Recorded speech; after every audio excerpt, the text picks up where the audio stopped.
We were at the park, we had somebody there with 21 warrants, 21 arrest warrants, and the sheriff told me the jail's full. We can't take them in. So that's just an example. That's the reality. 21 warrants? Damn. The jail was built for 14 people. They could do a maximum, an absolute maximum of 57. They had 67 in there today, so. All those in favor of passing ordinance number 1709, amended Clarkston Municipal Code 10.52, signify by saying aye. Aye. Those that oppose, nay. And the ayes have it. Thank you, Council. Communications from the public. Remember, you have 3 minutes. Please state your name and address and step up to the mic and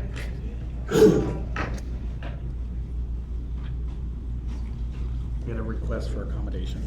okay. Success stories all because.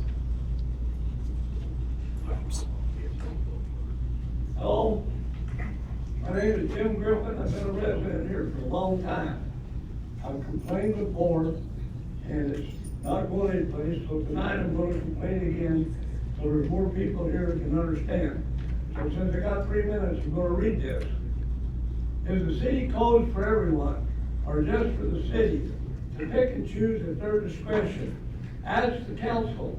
If you don't want to get involved, don't complain. Example as to why things don't get done in Clarkston. I complained about the city dumpster on Burn Street. City's response: it's the most logical place on Burns. Complaint was, vehicles using it violate the law or city codes. Reason, they obstruct the travel portion of the roadway. The city condones breaking the law at their convenience. Read City Code 112490.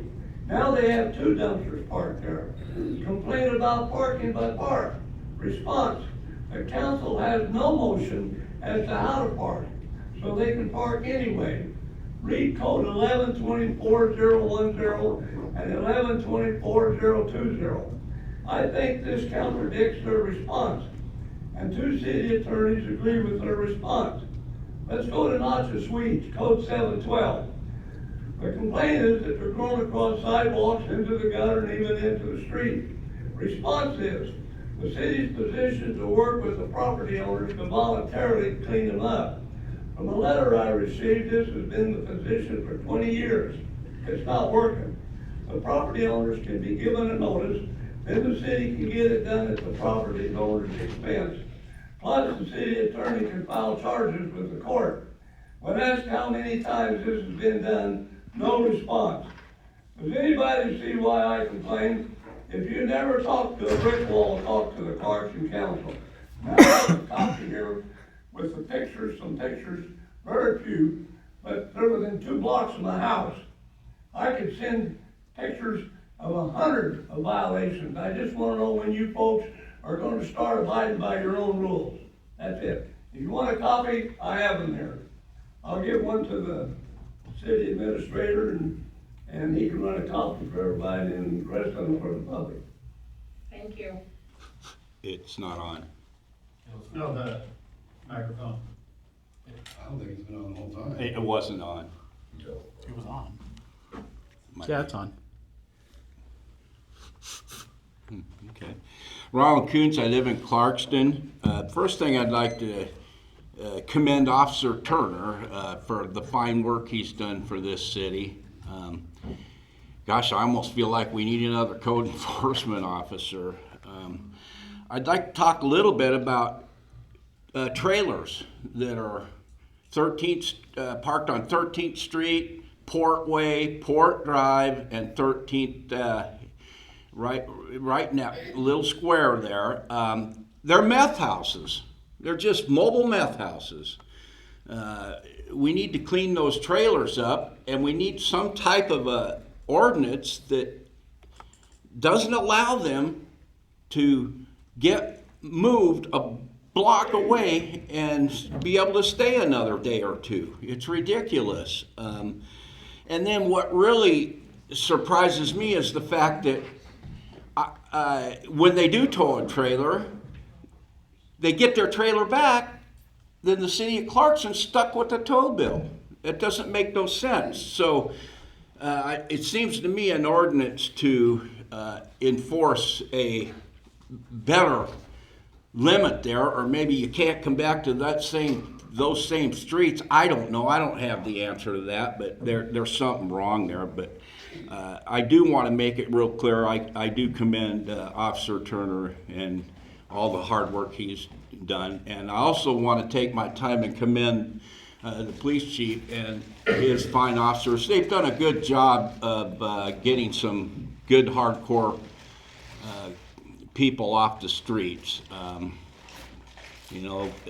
couple of them I've had to deal with, and I'm glad that they're sitting where they're sitting right now.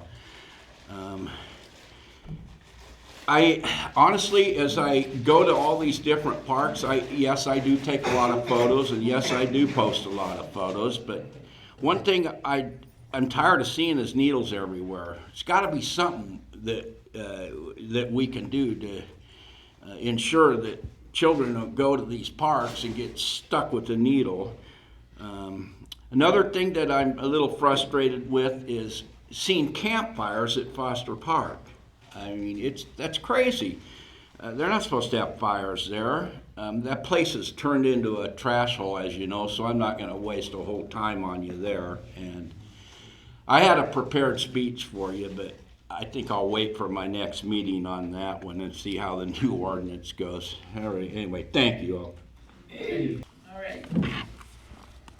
Melissa Andrews, county resident. I come before you today very discouraged and frustrated. While I appreciate new ordinance 1709, I know that we already have a lack of enforcement of laws, even on ordinance 1706. And the number one excuse is always the jail is full.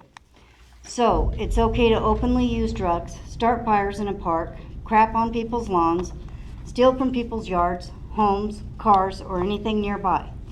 Squat in homes because they appear vacant, litter and block the streets and alleyways, fight in public, run around in your underwear in public, let dogs run free, no leash or license, even though laws and ordinances state both are required. And it's okay if you overdose in the park because there's plenty of Narcan nearby. So this sounds pretty far-fetched, right? It's not. It's Clarkston's reality. There are photos and statements and proof that this is going on and that police are allowing this behavior to occur. The neighborhood and schools nearby are tired of it. You can move them to the county with nonprofit funds, but residents will pay the price if you put them in a residential area, and the city, nonprofits, and county risk the community filing a lawsuit of their own. While I agree something needs to be done, I do not agree that sleep huts are a long-term solution. They resemble chicken coops, and they will not keep people warm in winter or cool in summer. We need to focus on rehabs, mental health care, and not build animal cages for addicts to sleep in. We do not need more police, we need more policing. Enforce the laws and do not put these sleep huts in residential areas near schools.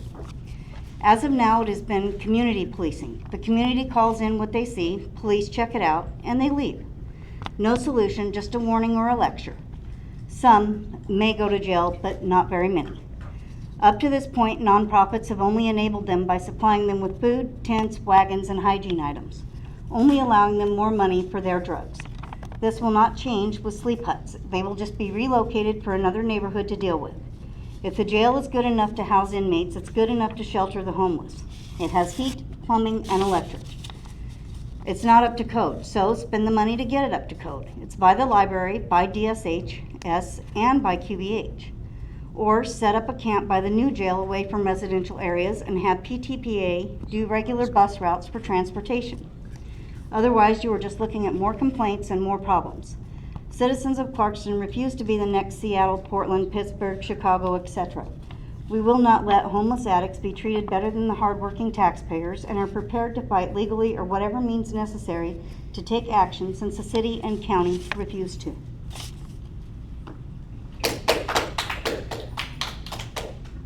Hi, I'm Chelsea Andrews. I come before you as a young adult since my birthday just passed. I'm 17. I'd like to state that I am now worried about them putting them in the Clarkston Heights because if they put them there, that will take my freedom as a young adult walking down the streets to the park down there every day away, because I will be afraid that what if I come across these drug users, or me or any of my friends come across this. I find it dangerous that they're going to probably put them up there. I did want them out of the park, yes, but I do not want them up in the heights either. I find it dangerous. Please put them somewhere that is safer, a shelter or something, not somewhere up here or down there. Please. Thank you. Thank you. David Walk, Clarkston Heights. I'm going to play a little clip for you, but I'll give you some context before I do. This is from post rehab. This is a gentleman that was a Foster Park resident, someone that was living inside there. Kind of has some insight here. Can't hear. The community kind of really helped us make this what it's going to become, because we started Foster Park Success Stories all because of Foster Park advocates, and everybody knows all about that. So thank you so much. You know, I've always said that I didn't agree with some of the things either, and that I can understand where they're coming from. They're right about one thing: there are a lot of people there that want to be there. You know what I mean? They want to use drugs, and when they're saying things that is true, I can't fight against something that's true. Jennifer. So that's a gentleman that lived in Foster Park that's saying there's drugs going on there. He can't fight the truth of that. So we know what's going on. So what do we do about it? This isn't, we keep talking homeless issue. This is not a homeless issue. This community wants to help homeless people, right? People that want help, that want to accept help. But what do we do with the ones that don't, that continue to break the laws? Now, I've talked to the police chief, I've talked to the city attorney, and it's always about jail space. But since I've been making this documentary, I get people contacting me all the time when I do this content. And they say, hey, there's jail space. I was sleeping on the floor. Hey, there's jail space. I was in Nez Perce County with somebody that got convicted over here in Clarkston. So I don't know what the answer is, but again, I don't think it's a homeless issue. And I know you can't, with the laws we have in place, you can't force rehab on somebody, right? Like, they have a right, constitutional right to have freedom. But that's the answer. We have to force them into rehab somehow, some way. That's the only way that they're going to get help. The people of this community help. I mean, we had a gentleman over at the Foster Park that kind of caught my attention. You know, he had just a few things. He had like living things and food, and he was really frustrated. He's like, I'm stuck here. I don't belong here. We talked to him. Within 24 hours, we had this man clothed, bathed, money, and an airplane back to Reno, where he's from. So this community cares about people that are homeless that want to help themselves. But we have to figure out the drug problem first. You move them to a sleep center, that's not solving it. And my worry is this. I think everybody's getting complacent with what's going on here, and somebody's going to get at their wit's end, and I'm worried about that. Somebody might resort to violence. They're tired of it. And I like, Dusty's doing a good job, but I did hear that he was talking to somebody from Park, and somebody overheard, mentioned that, you know, he says, I get a lot of images from this person. Their daughter lives over there. So I think you got to be careful with what we're doing there as far as giving information out. I don't think Dusty would do anything to purposely cause an issue, but we really got to be careful there. Thank you. How's it going? My name's David Andrade. I live at 1229 Ash Street. Back in April, I complained about my garbage dumpster. It's against city code. I keep getting told that it's the property manager or the property owners. He can put it wherever he wants. And the other day, an officer showed up at my house because, like I said, this started back in April. And I keep at it, but I get nowhere, like everybody else is saying. So yeah, I came over here and I put the dumpster over on your steps. I got your attention, didn't I? Well, I'm just here to tell you that right now, yesterday, I witnessed one of my neighbors dump a dead rabbit in that dumpster. That's 5 feet from my window. I mean, I could take 10 steps and it's at my window. And it's on my neighbor's, bordering my neighbor's lawn, right where his rose garden is. It's just, I'm asking you just to cite somebody. That's all I'm asking you to do. Somebody do their job, please. Thank you. Can you name and address, please? My name's Samantha Williams, and for my own safety, I'd rather not give out my address right now. So I'm gonna kind of come at you from a different angle. First of Move your all, microphone so you can. That's not on. is that better? No. No. Is that better yet? Okay. Better for the recording, thank you. You're welcome. So a lot of you know my face. I'm just gonna thank all of City Council first off, and especially the police department, Todd Richardson, even you. So a lot of these guys out here on this side don't like me, and I'm okay with that because I have a big target on my back all the time. I'm gonna try to make this short and to the point. So in the last year, I have now been threatened, harassed, stalked, intimidated, hit in the face, and as of the other day, stuff thrown at my vehicle. All of it not by anybody at Foster Park, but by other members of the community that surround that park. And with that being said, not everybody that is homeless is on drugs. I know, because I'm living proof of it. So QBH, the YWCA, Salvation Army, Elves for the Homeless, all those guys go above and beyond like our police department do. I know, because police protect me every single day. And recently I'm going through my own case because I was arrested back in Foster Park due to something that wasn't even related to Foster Park. There was a child that was living with me. And there are homeless children out there. A person talked earlier about people in motorhomes. There's children in those homes too. So when people, constantly have drugs in the back of their mind, people also need to think that children aren't on drugs, they're innocent. There's moms out there like myself that are mothers just struggling. And sometimes people don't need a hand out, they need a hand up. And I guess I'm a firm believer that if you're not going to be part of the solution, you're part of the problem, so sit down and shut up. Anyway, have a good night. Thank you. In-house attorney Suni Hansen and I participated in a virtual 2-hour training session sponsored by WCIA, that's Washington City's Insurance Authority, which covers us and other cities in Washington State, regarding the city of Grants Pass and Potter versus City of Lacey. We also had a recap of the cities being sued by the Northwest Justice Project on behalf of the homeless, which included us. Asilton County Alliance for the Unhoused will sponsor a meeting tomorrow at the Asilton County Fire Station, and that begins at 6:30. To unfinished business, we have ordinance number 1709, amended Clarkston Municipal Code 10.52, the second reading. Ordinance 1709, an ordinance of the City of Clarkston, Washington, amending Clarkston Municipal Code 10.52, establishing penalties for violation of park ordinances and procedures related thereto. Okay, I'll entertain a motion to pass this ordinance. So moved. Second. Okay, it's been moved and seconded that ordinance number 1709 be passed.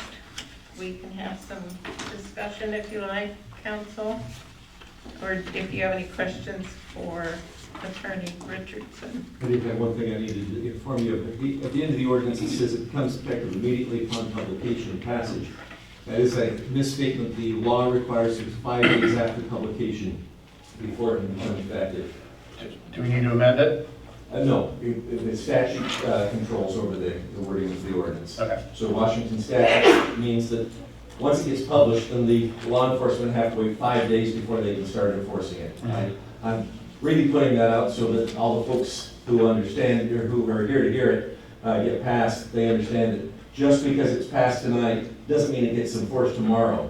We have to get it sent into the newspaper, it gets published, and then 5 days after that, then the law enforcement will be authorized to start taking action. Okay. We don't always know exactly what day that will be published in the newspaper. Is that correct? Yes. Okay. So, council, do you have any questions of Attorney Richardson? Or do you want to have any discussion? Okay. I guess the reality of the situation is that when we do have people that are subjected to going to jail with this new ordinance, and the jail is full, there is going to be a bit of a issue, especially hearing some of the things from the gallery. We know that that's an ongoing issue until the new jail comes online, is maybe February of 2025. So any feedback on that? Yeah, and that's one of the reasons we wanted this ordinance passed, is this gives the officers one more tool, one more opportunity, a way to try to manage the situation. And I would let Chief speak to this if he wants to, but it's a matter of real frustration for an officer who rolls up on the scene and he says, okay, what am I left with? I can't take them to jail because they're capped. And when folks say there's a room in the jail, some days there is. But often they're at a cap and they cannot take any more, especially low-level misdemeanors. And so they get released immediately. Sometimes they won't even take them for a book and release. And so our officers are trying to find what tools do we have to be able to try to defuse the situation, address the problem, and protect the community. And when we have taken away one of their main tools, we need something like this ordinance to be able to give them an option to be able to make a difference. Thank you, Attorney Richardson. Any other questions, counsel? Chief, do you have anything you want to add? Just echoing what Todd said, this will give us another opportunity to keep people that are committing crimes out of the park for periods of time that escalate as they don't change their behavior. Today, we were at the park, we had somebody there with 21 warrants, 21 arrest warrants, and the sheriff told me the jail's full. We can't take them in. So that's just an example. That's the reality, is that there's just not enough space there. And so with this, at least it'll give us an opportunity to hopefully impact some of the problems that are going on there to keep people that are committing crimes out of the park. Out of that part, plus all the others in the city. Mm-hmm. Okay. So are you saying anybody can commit a crime in Clarkston? I'm sorry, but This is not for public comment. This isn't public comment time. Council, are you ready to vote? Okay. All those in favor of passing ordinance number 1709, amended Clarkston Municipal Code 10.52, signify by saying aye. Aye. Those that oppose, nay. And the ayes have it. Thank you, council. Great, thank you. All right, under new business, there is none. We are ready for council comments. So the vacancy for chair is still open, correct? Anybody out there? My challenge is still out there. Come get the seat. Come step up, be on city council. If you live in the city, please step up to the plate, see what it's like. Secondly, to the Daughters of Revolution, of the American Revolution, thank you for telling us about Constitution Week. It's always under constant attack, sadly. It's very important that our kids and citizens understand why we have it, why we have it, why it's important, and why we need it in our society. So thank you very much. Anybody else? Yeah, I guess, Steve, when are we opening applications for the council seat? We have 90 days to fill it, and we're going to take applications.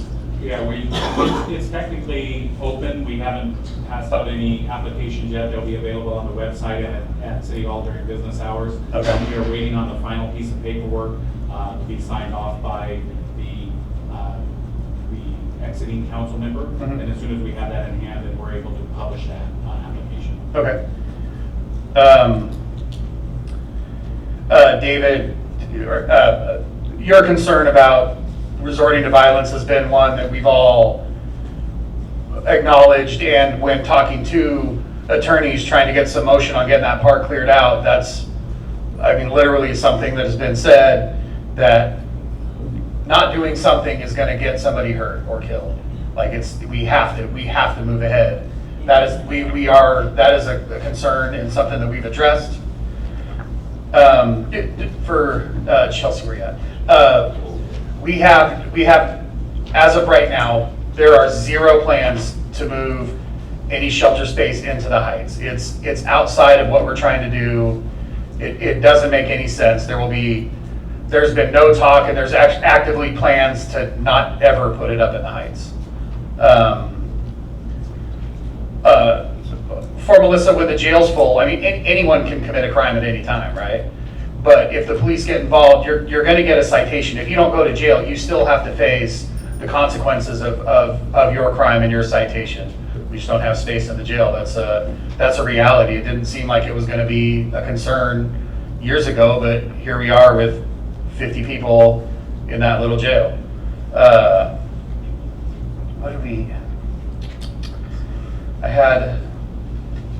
feel like I had one more. Mr. Androni, so it's your landlord's property? The dumpster's on the property. Is there nowhere closer to the street to put it? I don't understand. There is. They can move 2 rocks that are in that driveway. They can move 2 rocks and put it in between those rocks. The garbage people can pick up 2 garbage cans at once.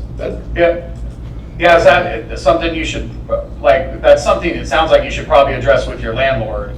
I already have. My landlord and I don't get along. As a matter of fact, we've got issues going on, legal issues right now, as it is. And I was told to move by one of the officers, but that's not the point. That's unrealistic right now. It's not an easy thing to do. Okay, I just wanted to understand what exactly is going on. Well, there's 8 people that live. There's 8 units in that complex, and that garbage dumpster is from me to the guy in the green shirt there, from my living room window. And it's on the border of my neighbor Brian Olson at 1251. It's when somebody opens up the trash can, the lid goes over into his rose garden. Okay. Well, thank you. I just wanted to understand the situation better. I don't know exactly if that's our sanitation workers. We have to do it's the property owner. Yeah, it is up to the property owner. Maybe another tenant there can help you. Someone with we'll collaborate and get together on it. But it is a code that I've seen, and I have it in my phone right here if you'd like me to look it up. Well, not right now. I can talk to you when this is over. Okay.